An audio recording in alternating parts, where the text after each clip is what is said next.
ಎಲ್ಲರಿಗೂ ನಮಸ್ಕಾರ. ನಾನು ಡಾಕ್ಟರ್ ರಜತ್ ಭಟ್, ನಿಸರ್ಗ ಹಾಸ್ಪಿಟಲ್ ಶಿರಸಿ. ನೀವೆಲ್ಲ ನೋಡಿರ್ಬೋದು ಅಥವಾ ಅನುಭವ ಮಾಡಿರ್ಬೋದು, ದಿನದಿಂದ ದಿನಕ್ಕೆ ಈ ಶೆಕೆ ಅನ್ನೋದು ತುಂಬ ಜಾಸ್ತಿ ಆಗ್ತಾ ಇದೆ.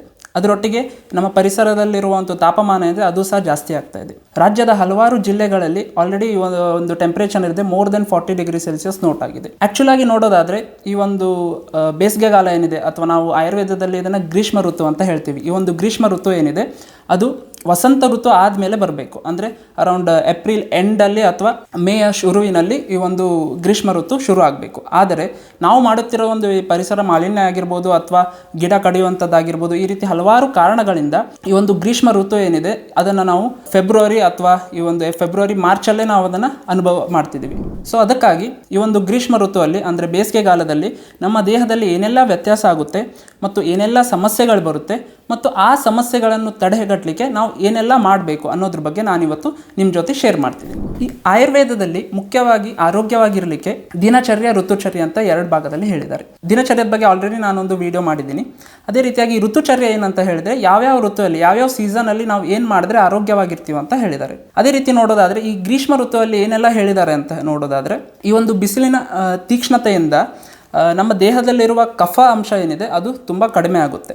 ಅದೇ ರೀತಿಯಾಗಿ ನಮ್ಮ ದೇಹದ ಬಲ ಏನಿದೆ ಅದು ಸಹ ತುಂಬ ಕಡಿಮೆ ಆಗುತ್ತೆ. ಅದೇ ರೀತಿಯಾಗಿ ವಾತ ದೋಷ ಅನ್ನೋದು ಸಂಗ್ರಹಿಸಲಿಕ್ಕೆ ಶುರುವಾಗುತ್ತೆ, ಅಂದರೆ ನಿಧಾನವಾಗಿ ಜಾಸ್ತಿ ಆಗಲಿಕ್ಕೆ ದೇಹದಲ್ಲಿ ಶುರುವಾಗುತ್ತೆ. ಈ ಗ್ರೀಷ್ಮ ಋತುವಲ್ಲಿ ಯಾವ್ಯಾವ ಆಹಾರವನ್ನು ತಗೊಳ್ಬೇಕಂತ ಹೇಳಿದ್ದಾರೆ ನೋಡೋದಾದರೆ, ಮುಖ್ಯವಾಗಿ ಒಂದು ಸಿಹಿ ಪದಾರ್ಥ ಇರುವಂಥ ಆಹಾರಗಳು ಮತ್ತು ಜೀರ್ಣಕ್ರಿಯೆ ಸುಲಭವಾಗುವಂಥ ಆಹಾರಗಳು ಮತ್ತು ದೇಹಕ್ಕೆ ಶೀತತೆಯನ್ನು ಕೊಡುವಂಥ ಆಹಾರಗಳು ಮತ್ತು ಕೊಬ್ಬಿನಂಶ ಇರುವಂಥ ಆಹಾರಗಳು ಮತ್ತು ದ್ರವ ಅಂದರೆ ನೀರನ್ನು ಜಾಸ್ತಿ ತಗೊಳ್ಬೇಕಂತ ಸಲಹೆಯನ್ನು ಕೊಟ್ಟಿದ್ದಾರೆ. ಅದೇ ರೀತಿಯಾಗಿ ಯಾವ್ಯಾವ ಆಹಾರವನ್ನು ತಗೊಳ್ಬಾರ್ದು ಅಂತ ಹೇಳಿದ್ದಾರೆ ನೋಡೋದಾದರೆ, ಮುಖ್ಯವಾಗಿ ಲವಣ ಅಂದರೆ ಉಪ್ಪಿನ ಪದಾರ್ಥಗಳನ್ನು ಆದಷ್ಟು ತಿನ್ನಬಾರ್ದು, ಮತ್ತು ಖಾರ ಇರುವಂಥದ್ದು ಮತ್ತು ದೇಹಕ್ಕೆ ಉಷ್ಣ ಆಗುವಂಥದ್ದು ಮತ್ತು ಕಷಾಯ ರಸ ಇರುವಂಥ ಪದಾರ್ಥಗಳು ಮತ್ತು ಹುಳಿ ಇರುವ ಪದಾರ್ಥಗಳನ್ನು ಆದಷ್ಟು ನಾವು ಸೇವನೆ ಮಾಡಬಾರ್ದು ಅಂತ ಆಯುರ್ವೇದದಲ್ಲಿ ಹೇಳಿದ್ದಾರೆ.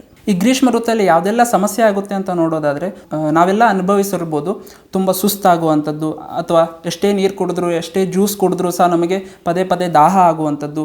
ಇನ್ನೊಂದು ಮುಖ್ಯವಾದ ಕಾಯಿಲೆ ಯಾವುದಂತ ಹೇಳಿದ್ರೆ ಅದುವೇ ಸನ್ ಸ್ಟ್ರೋಕ್ ಅಥವಾ ಹೀಟ್ ಸ್ಟ್ರೋಕ್ ಅನ್ನೋದ್ರ ಬಗ್ಗೆ ನೀವು ಕೇಳಿರ್ಬೋದು. ಈ ಹೀಟ್ ಸ್ಟ್ರೋಕ್ ಅಂದರೆ ಏನು ಅಂತ ನೋಡೋದಾದರೆ, ನಮ್ಮ ದೇಹದಲ್ಲಿರುವಂಥ ಒಂದು ಥರ್ಮೋ ರೆಗ್ಯುಲೇಟರಿ ಮೆಕ್ಯಾನಿಸಮ್ ಏನಿದೆ, ಅಂದರೆ ಹೊರಗಡೆ ಜಾಸ್ತಿ ಹೀಟ್ ಆದಾಗ ಅಥವಾ ಉಷ್ಣತೆ ತುಂಬ ಜಾಸ್ತಿ ಆದಾಗ ಒಳಗಡೆ ಕೂಲ್ ಮಾಡ್ತದೆ ಬಾಡಿ, ಅದನ್ನು ನಾವು ಥರ್ಮೋ ರೆಗ್ಯುಲೇಟರಿ ಮೆಕ್ಯಾನಿಸಮ್ ಅಂತ ಹೇಳ್ತೀವಿ. ಸೊ ಈ ಒಂದು ಮೆಕ್ಯಾನಿಸಮ್ ಹಾಳಾದಾಗ, ಅಂದರೆ ಹೊರಗಡೆ ಉಷ್ಣತೆ ತುಂಬ ಜಾಸ್ತಿ ಆಗಿಬಿಟ್ಟು ದೇಹದಲ್ಲಿ ಕೂಲಿಂಗ್ ಎಫೆಕ್ಟ್ ಏನಿದೆ ಅದು ಸರಿಯಾಗಿ ಆಗದೇ ಇದ್ದಾಗ ನಮ್ಮ ದೇಹದಲ್ಲಿ ಉಷ್ಣತೆ ಜಾಸ್ತಿ ಆಗ್ತಾ ಹೋಗುತ್ತೆ. ಮೋರ್ ದೆನ್ 104 ಡಿಗ್ರಿ ಸೆಲ್ಸಿಯಸ್ ಈ ಥರ ತುಂಬ ಜಾಸ್ತಿ ಆಗ್ತಾ ಹೋಗುತ್ತೆ.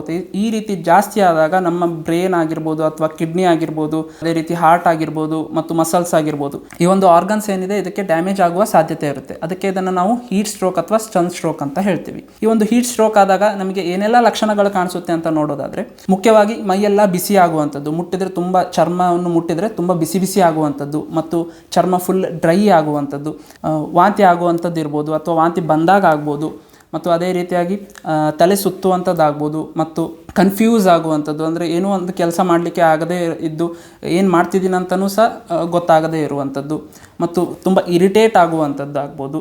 ಅದೇ ರೀತಿಯಾಗಿ ಈ ಉಸಿರಾಟ ತುಂಬ ಫಾಸ್ಟಾಗಿ ಆಗ್ಬೋದು, ಅಂದರೆ ರ್ಯಾಪಿಡ್ ಬ್ರೀತಿಂಗ್ ಅಂತ ಏನು ಹೇಳ್ತೀವಿ ಆ ರೀತಿ ಆಗುವಂಥದ್ದು, ತಲೆನೋವು ಆಗಿರ್ಬೋದು ಮತ್ತು ಮಸಲ್ ಕ್ರ್ಯಾಂಪ್ಸ್ ಆಗ್ಬೋದು. ಯಾಕಂದರೆ ನಮ್ಮ ದೇಹದಲ್ಲಿರುವಂಥ ಒಂದು ಎಲೆಕ್ಟ್ರೋಲೈಟ್ಸ್ ಏನಿದೆ ಅಥವಾ ನೀರಿನ ಅಂಶ ಏನಿದೆ ಅದು ಕಡಿಮೆ ಆಗಿಬಿಟ್ಟು ಮಸಲ್ ಕ್ರ್ಯಾಂಪ್ಸ್ ಆಗುವ ಸಾಧ್ಯತೆ ಇರುತ್ತೆ. ಇದಕ್ಕೆ ಮುಖ್ಯ ಕಾರಣ ಏನಂತ ನೋಡೋದಾದರೆ, ತುಂಬ ಅಂದರೆ ತುಂಬ ಕೆಲಸ ಮಾಡುವಂಥದ್ದು, ಬಿಸಿಲಲ್ಲಿ ತುಂಬ ಅಂದರೆ ತುಂಬ ಕೆಲಸ ಮಾಡುವಂಥದ್ದು, ಯಾರು ನೀರನ್ನು ಕುಡಿಯೋದೇ ಇಲ್ಲ ಅಥವಾ ನೀರಿನ ಕ್ವಾಂಟಿಟಿ ಏನಿದೆ ಅದು ತುಂಬ ಕಡಿಮೆ ತಗೊಳ್ತಾರೆ.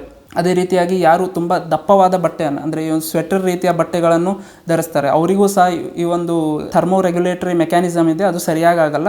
ಸರಿಯಾಗಿ ಸ್ವೆಟ್ಟಿಂಗ್ ಆಗದೇ ಇರೋ ಕಾರಣಕ್ಕೆ ಅವರಿಗೂ ಸಹ ಈ ಒಂದು ಹೀಟ್ ಸ್ಟ್ರೋಕ್ ಆಗುವ ಸಾಧ್ಯತೆ ಇರುತ್ತೆ. ಅದೇ ರೀತಿಯಾಗಿ ಯಾರು ಮದ್ಯಪಾನ ಮಾಡ್ತಾರೆ ಅವರಿಗೂ ಸಹ ಈ ಒಂದು ಹೀಟ್ ಸ್ಟ್ರೋಕ್ ಆಗುವ ಸಾಧ್ಯತೆ ಇರುತ್ತೆ. ನೀವೆಲ್ಲ ವಾಟ್ಸಪ್ಪಲ್ಲಿ ಒಂದು ಮೆಸೇಜ್ ವೈರಲ್ ಆಗಿರೋದನ್ನು ನೋಡಿರ್ಬೋದು. ಈ ಹೀಟ್ ವೇವ್ಸಿಂದ ಯಾರು ತುಂಬ ಬಿಸಿಲಿಗೆ ಎಕ್ಸ್ಪೋಸ್ ಆಗಿ ಅಥವಾ ಬಿಸಿಲಿಂದ ಬಂದ ಕೂಡಲೇ ಯಾರು ಕೋಲ್ಡ್ ವಾಟರನ್ನು ಕುಡಿತಾರೆ ಅಥವಾ ಕೋಲ್ಡ್ ವಾಟರಿಂದ ಸ್ನಾನ ಮಾಡಿದ್ದಾರೆ ಅವರೆಲ್ಲ ತಕ್ಷಣ ಹಾಸ್ಪಿಟಲ್ಗೆ ಅಡ್ಮಿಟ್ ಆಗಿದ್ದಾರೆ ಅಥವಾ ತಲೆ ಸುತ್ತು ಬಿದ್ದಿದ್ದಾರೆ. ಈ ರೀತಿಯಾಗಿ ಮೆಸೇಜನ್ನು ನೀವು ನೋಡಿರ್ಬೋದು. ಈ ಒಂದು ಮೆಸೇಜ್ ಅಥವಾ ಈ ಒಂದು ಹೇಳಿದ್ದಾರೆ, ಇದನ್ನು ಆಚಾರ್ಯ ಚರಕರು ಮುಂಚಿತವಾಗಿ ಹೇಳಿದ್ದಾರೆ. ಏನಂತ ಹೇಳಿದರೆ, ಶಿಶಿರೇ ಸ್ನಾತಸ್ಯ ಊಷ್ಮೆ ವೃದ್ಧಕೋಷ್ಠೆ ಪ್ರಪದ್ಯೆ ದರ್ಶಯತಿ ತಸ್ಮಾತ್ ಉಷ್ಣಕ್ಲಾಂತೋ ಭಜೇತ್ ಸಹಸಾ ಜಲಂ ಶೀತಂ. ಅಂದರೆ ಯಾರು ತುಂಬ ಈ ಬಿಸಿಲಿಗೆ ಎಕ್ಸ್ಪೋಸ್ ಆಗಿ ಬಂದಿದ್ದಾರೆ ಅಥವಾ ತುಂಬ ಹೀಟಿಗೆ ಎಕ್ಸ್ಪೋಸ್ ಆಗಿ ಬಂದಿದ್ದಾರೆ, ಅವರು ತಕ್ಷಣ ಈ ಒಂದು ಕೋಲ್ಡ್ ವಾಟರ್ ಕುಡಿಯೋದ್ರಿಂದ ಅಥವಾ ಕೋಲ್ಡ್ ವಾಟರ್ ಸ್ನಾನ ಮಾಡೋದ್ರಿಂದ ಅವರ ಒಂದು ಕೋಷ್ಠ ಏನಿದೆ ಅಂದರೆ ಅನ್ನನಾಳ ಏನಿದೆ ಅಲ್ಲಿ ಆ ಒಂದು ಸಂಚಾರ ಏನಾಗ್ತಿರುತ್ತೆ ಅಥವಾ ರಕ್ತನಾಳದ ಸಂಚಾರ ಏನಾಗುತ್ತೆ ಅದು ಸ್ಥಗಿತಗೊಂಡ್ಬಿಟ್ಟು ನಿಮಗೆ ತೃಷ್ಣ ಎಂಬ ರೋಗ ಬರುವ ಸಾಧ್ಯತೆ ಇದೆ ಅಂತ ಆಚಾರ್ಯ ಚರಕರು ಮೊದಲೇ ಆಯುರ್ವೇದದಲ್ಲಿ ಹೇಳಿದ್ದಾರೆ. ಈ ಬೇಸಿಗೆಗಾಲದಲ್ಲಿ ಎಲ್ಲರೂ ಕಾಮನ್ ಆಗಿ ಮಾಡುವಂಥ ಒಂದು ಮಿಸ್ಟೇಕ್ ಯಾವುದಂತ ಹೇಳಿದ್ರೆ ಅದುವೇ ಒಂದು ಕೋಲ್ಡ್ ವಾಟರ್ ಕುಡಿಯುವಂಥದ್ದು, ಅಂದರೆ ಫ್ರಿಡ್ಜಿನಲ್ಲಿ ಇಟ್ಟಿರುವಂಥ ತುಂಬ ಕೋಲ್ಡ್ ಆಗಿರುವಂಥ ನೀರು ಕುಡಿಯುವಂಥದ್ದು. ಅದೇ ರೀತಿಯಾಗಿ ಜ್ಯೂಸ್ ಅಂದರೆ ಈ ಒಂದು ಸಾಫ್ಟ್ ಡ್ರಿಂಕ್ಸ್ ಅಂತ ಏನು ಹೇಳ್ತೀವಿ ಅದನ್ನು ಕುಡಿಯುವಂಥದ್ದು. ಸೊ ಈ ಒಂದು ಕೋಲ್ಡ್ ವಾಟರ್ ಕುಡಿಯೋದ್ರಿಂದ ನಮ್ಮ ದೇಹದಲ್ಲಿ ಒಂದು ಜೀರ್ಣಶಕ್ತಿ ಏನಿದೆ ಅದು ಸರಿಯಾಗಲ್ಲ, ಅಥವಾ ಈ ಒಂದು ರಕ್ತ ಸಂಚಾರ ಏನಾಗಿದೆ ಅದು ಸಹ ಸರಿಯಾಗಲ್ಲ. ಅದೇ ರೀತಿಯಾಗಿ ಈ ಒಂದು ಸಾಫ್ಟ್ ಡ್ರಿಂಕ್ಸ್ ಏನಿದೆ ಅದನ್ನು ಕುಡಿಯೋದ್ರಿಂದ ಅದರಲ್ಲಿ ಮೇನ್ ಕಂಟೆಂಟ್ ನೋಡಿದ್ರೆ ಮೇನಾಗಿ ಶುಗರ್ ಇರುತ್ತೆ. ಸೊ ನಾವು ಒಂದು ಶುಗರ್ ಬರಲಿಕ್ಕೆ ಅಥವಾ ಡಯಾಬಿಟಿಕ್ ಆಗಲಿಕ್ಕೆ ಒಂದು ಕರೆ ಕೊಟ್ಟಂಗೆ. ಸೊ ಅದಕ್ಕೋಸ್ಕರ ಈ ಒಂದು ಸಾಫ್ಟ್ ಡ್ರಿಂಕ್ಸನ್ನು ಸಹ ಕುಡಿಯೋದ್ರಿಂದ ನಮಗೆ ಯಾವುದೇ ಲಾಭ ಆಗೋಲ್ಲ, ಅದರಿಂದ ಮತ್ತಷ್ಟು ದುಷ್ಪರಿಣಾಮಗಳೇ ಆಗುತ್ತೆ. ಹಾಗಾದರೆ ಈ ಒಂದು ಕೋಲ್ಡ್ ವಾಟರ್ ಕುಡಿಯೋದು ಬೇಡ, ಸಾಫ್ಟ್ ಡ್ರಿಂಕ್ಸ್ ಕುಡಿಯೋದು ಬೇಡ ಅಂತ ನಾವು ಈ ಒಂದು ನಮ್ಮ ದೇಹವನ್ನು ತಂಪು ಹೇಗೆ ಮಾಡೋದು ಅಂತ ನೋಡೋದಾದರೆ ನಾವು ನ್ಯಾಚುರಲ್ ಆಗಿ ನಮ್ಮ ದೇಹವನ್ನು ತಂಪು ಮಾಡ್ಬೋದು. ಅದು ಯಾವ್ಯಾವ ರೀತಿಯಲ್ಲಿ ಮಾಡ್ಬೋದು ಅಂತ ನೋಡೋದಾದರೆ ಈ ಒಂದು ಮಣ್ಣಿನ ಮಡಿಕೆ ಬರುತ್ತೆ, ಅದರಲ್ಲಿ ನೀರನ್ನು ಸಂಗ್ರಹಿಸಿ ಅದರಲ್ಲಿ ನೀರನ್ನು ಕುಡಿಯೋದ್ರಿಂದ ನಾರ್ಮಲ್ ಆಗಿ ನಮ್ಮ ದೇಹದಲ್ಲಿ ತಂಪು ಉಂಟು ಮಾಡುತ್ತೆ. ಅದೇ ರೀತಿಯಾಗಿ ಒಂದು ಮಡಿಕೆಯ ನೀರನ್ನು ಕುಡಿಯೋದ್ರಿಂದ ಆ ನೀರಿನ ಸತ್ವಗಳೇನಿರುತ್ತೆ ಅದು ಹಾಳಾಗಲ್ಲ. ಅಂದರೆ ಈ ಒಂದು ಪ್ಲಾಸ್ಟಿಕ್ ಬಾಟಲ್ ಆಗಿರ್ಬೋದು ಅಥವಾ ಸ್ಟೀಲ್ ಬಾಟಲಲ್ಲಿ ಆ ಒಂದು ನೀರಿನ ಸತ್ವ ಏನಿದೆ ಅದೊಂದು ಸ್ವಲ್ಪ ಕಡಿಮೆ ಆಗುತ್ತೆ. ಬಟ್ ಅದನ್ನು ಈ ಒಂದು ಮಡಿಕೆಗೆ ಕಂಪೇರ್ ಮಾಡಿದಾಗ ಆ ನೀರಿನ ಸತ್ವ ಕಡಿಮೆ ಆಗಲ್ಲ, ಹಾಗೂ ನ್ಯಾಚುರಲ್ ಆಗಿ ಈ ಒಂದು ನೀರೇನಿರುತ್ತೆ ಅದು ತಂಪಾಗುತ್ತೆ, ಹಾಗೂ ನಮಗೆ ಕುಡಿಯೋಕ್ಕೂ ಸಹ ತುಂಬ ಆನಂದವಾಗಿರುತ್ತೆ. ಅದೇ ರೀತಿಯಾಗಿ ಈ ಒಂದು ಉಶಿರ ಅಂತ ಹೇಳಿ ಒಂದು ಗಿಡ ಬರುತ್ತೆ, ಅಂದರೆ ಅದನ್ನು ನಾವು ಕನ್ನಡದಲ್ಲಿ ಲಾವಂಚಿನ ಬೇರು ಅಂತ ಹೇಳ್ತೀವಿ. ಈ ಒಂದು ಲಾವಂಚಿನ ಬೇರನ್ನು ತಗೊಂಡು ಈ ಒಂದು ನೀರಿನಲ್ಲಿ ಏನಿದೆ ಮಡಿಕೆಯ ನೀರಲ್ಲಿರ್ಬೋದು ಅಥವಾ ನಾರ್ಮಲ್ ಆಗಿ ನಾವು ಯಾವುದರಲ್ಲಿ ನೀರನ್ನು ಸಂಗ್ರಹಿಸ್ತೀವಿ ಅದರಲ್ಲಿರ್ಬೋದು, ಅದರಲ್ಲಿ ಒಂದು 2-3 ಬೇರು ಹಾಕೋದ್ರಿಂದ ಆ ನೀರಿನ ಸತ್ವ ಏನಿದೆ ಅಥವಾ ನೀರಿನ ಒಂದು ಕ್ವಾಲಿಟಿ ಏನಿದೆ ಅದು ಶೀತತೆಯ ಒಂದು ಕೋಲ್ಡ್ ಕ್ವಾಲಿಟಿ ಏನಿದೆ ಅದು ಜಾಸ್ತಿ ಆಗುತ್ತೆ, ಹಾಗೂ ನಮ್ಮ ದೇಹವನ್ನು ತಂಪಾಗಿರಲಿಕ್ಕೆ ಮತ್ತು ಡಿಹೈಡ್ರೇಷನ್ ಆಗದೇ ಇರೋ ಹಾಗೆ ನೋಡಿಕೊಳ್ಳಿಕ್ಕೆ ತುಂಬ ಅಂದರೆ ತುಂಬ ಸಹಾಯವಾಗುತ್ತೆ. ಅದಾದಮೇಲೆ ಸಾಫ್ಟ್ ಡ್ರಿಂಕ್ಸ್ ತೊಗೊಳ್ಬಾರ್ದು ಅಂತ ಹೇಳಿದೆ. ಸೊ ಈ ಸಾಫ್ಟ್ ಡ್ರಿಂಕ್ಸ್ ಬದಲಾಗಿ ನಾವು ಏನು ತೊಗೋಬೋದು, ಅದ್ರ ಬದಲಾಗಿ ನಾವು ಒಂದು ಫ್ರೆಶ್ ಜ್ಯೂಸ್ ಮಾಡಿ ತೊಗೋಬೋದು. ಅದೇ ರೀತಿ ಫ್ರೆಶ್ ಜ್ಯೂಸ್ ಅಂದಾಗ ಎಲ್ಲರೂ ಏನು ಮಾಡ್ತಾರೆ, ಈ ಜ್ಯೂಸನ್ನು ಸಹ ಚೆನ್ನಾಗಿ ಫ್ರಿಜ್ಜಲ್ಲಿ ಇಟ್ಬಿಟ್ಟು ಅದು ಚೆನ್ನಾಗಿ ಕೋಲ್ಡ್ ಆದಮೇಲೆ ಕುಡಿತಾರೆ. ಆ ರೀತಿ ಮಾಡೋದ್ರಿಂದ ಈ ಒಂದು ಫ್ರೆಶ್ ಜ್ಯೂಸಿಂದ ಸಿಗುವಂಥ ಬೆನಿಫಿಟ್ಸ್ ಏನಿದೆ ಅದು ತುಂಬ ಕಡಿಮೆ ಆಗಿರುತ್ತೆ. ಸೊ ಅದಕ್ಕಾಗಿ ಈ ಒಂದು ಫ್ರೆಶ್ ಜ್ಯೂಸನ್ನು ಆ ಜ್ಯೂಸ್ ಪ್ರಿಪೇರ್ ಆದ ಕೂಡಲೇ ಕುಡಿಯೋದ್ರಿಂದ ನಮಗೆ ಅದರದ್ದು ಎಲ್ಲ ಬೆನಿಫಿಟ್ಸು ಸಿಗುತ್ತೆ, ಹಾಗೂ ಈ ಒಂದು ಡಿಹೈಡ್ರೇಷನ್ ಆಗೋದ್ರಿಂದ ಒಂದು ಸುಸ್ತಾಗೋದನ್ನು ನಾವು ತಡೆಗಟ್ಬೋದು. ಈ ಬೇಸಿಗೆಯಲ್ಲಿ ಒಂದು ಬೆಸ್ಟ್ ಮೆಡಿಸನ್ ಅಥವಾ ನ್ಯಾಚುರಲ್ ಕೂಲೆಂಟ್ ಯಾವುದಂತ ನೋಡೋದಾದರೆ ಅದುವೇ ಕೊಕೊನಟ್ ವಾಟರ್ ಅಥವಾ ಎಳ್ನೀರು. ಸೊ ಒಂದು ಎಳ್ನೀರು ಕುಡಿಯೋದ್ರಿಂದ ಇದರಲ್ಲಿರುವಂಥ ಒಂದು ಸ್ನಿಗ್ಧ ಅಂಶ ಇರ್ಬೋದು ಅಥವಾ ಜೀರ್ಣಕ್ರಿಯೆಯನ್ನು ಸುಲಭವಾಗಿ ಮಾಡುವಂಥ ಗುಣ ಇರ್ಬೋದು ಮತ್ತು ದೇಹಕ್ಕೆ ತಂಪು ಕೊಡುವಂಥ ಗುಣ ಆಗಿರ್ಬೋದು. ಸೊ ಈ ರೀತಿಯಾದ ಗುಣಗಳು ಹೊಂದಿರೋ ಕಾರಣ ನಮಗೆ ಪದೇ ಪದೇ ಬಾಯಾರಿಕೆ ಆಗುವಂಥದ್ದಾಗೋದಿಲ್ಲ. ಅದರೊಟ್ಟಿಗೆ ಪಿತ್ತದ ತೊಂದರೆಗಳಿದ್ದೆ ಅದು ಸಹ ಕಡಿಮೆ ಮಾಡೋಕ್ಕೆ ಈ ಒಂದು ಎಳ್ನೀರು ತುಂಬ ಸಹಾಯವಾಗುತ್ತೆ. ಅದೇ ರೀತಿಯಾಗಿ ಇದು ಬಸ್ತಿ ಶೋಧನ ಅಂತ ಹೇಳಿದ್ದಾರೆ, ಅಂದರೆ ನಮಗೆ ಯಾವುದೇ ಒಂದು ಮೂತ್ರದ ಸಮಸ್ಯೆಯು ಸಹ ಇದನ್ನು ಕುಡಿಯೋದ್ರಿಂದ ಆಗೋದಿಲ್ಲ. ಅದೇ ರೀತಿಯಾಗಿ ಮಾಡರ್ನಲ್ಲಿ ಈ ಕೊಕೊನಟ್ ವಾಟರ್ ಇಂಗ್ರೀಡಿಯೆಂಟ್ಸ್ ಏನಿದೆ ಅಂತ ನೋಡೋದಾದರೆ ಮೇನಾಗಿ ಸೋಡಿಯಮ್ಮು, ಕ್ಯಾಲ್ಶಿಯಮ್ಮು, ಫಾಸ್ಫರಸ್ಸು ಈ ರೀತಿಯಾಗಿ ಹಲವಾರು ಮಿನರಲ್ಸ್ ಇರೋದ್ರಿಂದ ನಮ್ಮ ದೇಹದಲ್ಲಿ ಯಾವುದೇ ಒಂದು ಎಲೆಕ್ಟ್ರೋಲೈಟ್ ಇಂಬ್ಯಾಲೆನ್ಸ್ ಆಗಲ್ಲ ಮತ್ತು ಡಿಹೈಡ್ರೇಷನ್ ಅನ್ನೋದಂತೂ ಆಗೋದೇ ಇಲ್ಲ. ಸೊ ಅದಕ್ಕಾಗಿ ನಾವು ಈ ಒಂದು ಬೇಸಿಗೆಯಲ್ಲಿ ದಿನನಿತ್ಯ ಎಳ್ನೀರು ಕುಡಿಯೋದ್ರಿಂದ ನಾವು ಆಲ್ವೇಸ್ ಹೈಡ್ರೇಟೆಡ್ ಆಗಿರ್ತೀವಿ. ಅದೇ ರೀತಿಯಾಗಿ ಆಯುರ್ವೇದದಲ್ಲಿ ಹೇಳಿರುವಂಥ ಈ ಒಂದು ಬೇಸಿಗೆಗಾಲದಲ್ಲಿ ಒಂದು ಅದ್ಭುತವಾದ ಮೆಡಿಸಿನ್ ಯಾವುದು ಅಂತ ಹೇಳಿದ್ರೆ ಅದುವೇ ಧಾನ್ಯಕ ಹಿಮ. ಧಾನ್ಯ ಅಂತ ಹೇಳಿದ್ರೆ ಕೊತ್ತಂಬರಿ ಕಾಳು. ಈ ಕೊತ್ತಂಬರಿ ಕಾಳಿಗೆ 6 ಪಟ್ಟಷ್ಟು ನೀರನ್ನು ಹಾಕಿಬಿಟ್ಟು ನಾವು ಒಂದು ರಾತ್ರಿ, ಅಂದರೆ ಈಗ ನಾಳೆ ಬೆಳಿಗ್ಗೆ ತೊಗೊಳ್ಬೇಕಂದ್ರೆ ಇವತ್ತು ನೈಟ್ ನೀವು 1 ಭಾಗದಷ್ಟು ಕೊತ್ತಂಬರಿ ಕಾಳು ಹಾಕಿ ಅದಕ್ಕೆ 6 ಭಾಗದಷ್ಟು ನೀರು ಹಾಕಿಬಿಟ್ಟು ಅದನ್ನು ನಾಳೆ ಬೆಳಗ್ಗೆವರೆಗೂ ಹಾಗೆ ನೈಟ್ ಇಡಬೇಕು. ಸೊ ಈ ರೀತಿ ಇಟ್ಟು ನಾಳೆ ಬೆಳಗ್ಗೆ ಅದನ್ನು ಸೋಸಿಬಿಟ್ಟು ಅದಕ್ಕೊಂದು ಸ್ವಲ್ಪ ಬೆಲ್ಲ ಹಾಕಿ ಕುಡಿಯೋದನ್ನು ನಾವು ಧಾನ್ಯಕ ಹಿಮ ಅಂತ ಹೇಳ್ತೀವಿ.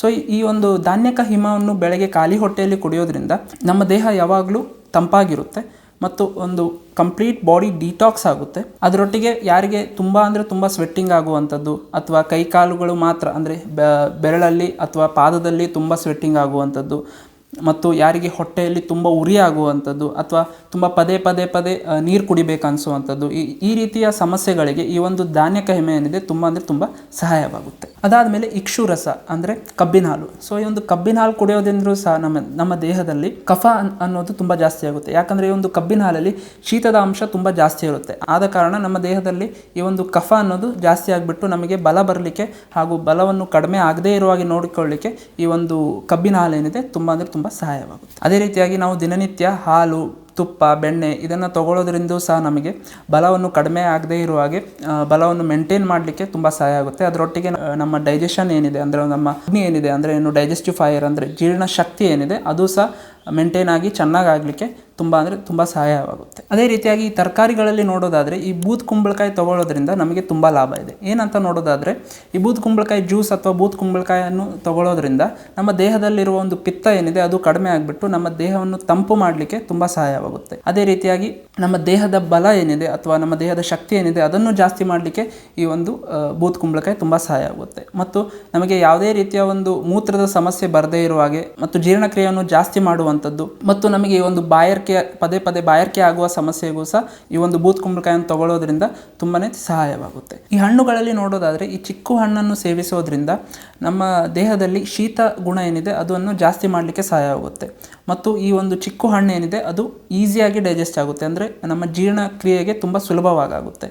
ಮತ್ತು ಈ ಚಿಕ್ಕು ಹಣ್ಣು ತಗೊಳ್ಳೋದ್ರಿಂದ ಮಧುರ ರಸ ಅಂದರೆ ಸ್ವೀಟ್ ಇರೋ ಕಾರಣ ನಮ್ಮ ದೇಹದಲ್ಲಿ ಕಫವನ್ನು ಜಾಸ್ತಿ ಮಾಡಲಿಕ್ಕೆ ಸಹಾಯ ಆಗುತ್ತೆ. ಮತ್ತು ಅದೇ ರೀತಿಯಾಗಿ ವಾತ ಮತ್ತು ಪಿತ್ತವನ್ನು ಕಡಿಮೆ ಮಾಡಲಿಕ್ಕೆ ಈ ಒಂದು ಚಿಕ್ಕು ಹಣ್ಣು ಸಹಾಯವಾಗುತ್ತೆ. ಮತ್ತು ಈ ಚಿಕ್ಕು ಹಣ್ಣಲ್ಲಿ ವಿಟಮಿನ್ ಎ ಅಂಶ ಜಾಸ್ತಿ ಇರೋದ್ರಿಂದ ನಮ್ಮ ಕಣ್ಣುಗಳಿಗೂ ಸಹ ತುಂಬ ಒಳ್ಳೆಯದು.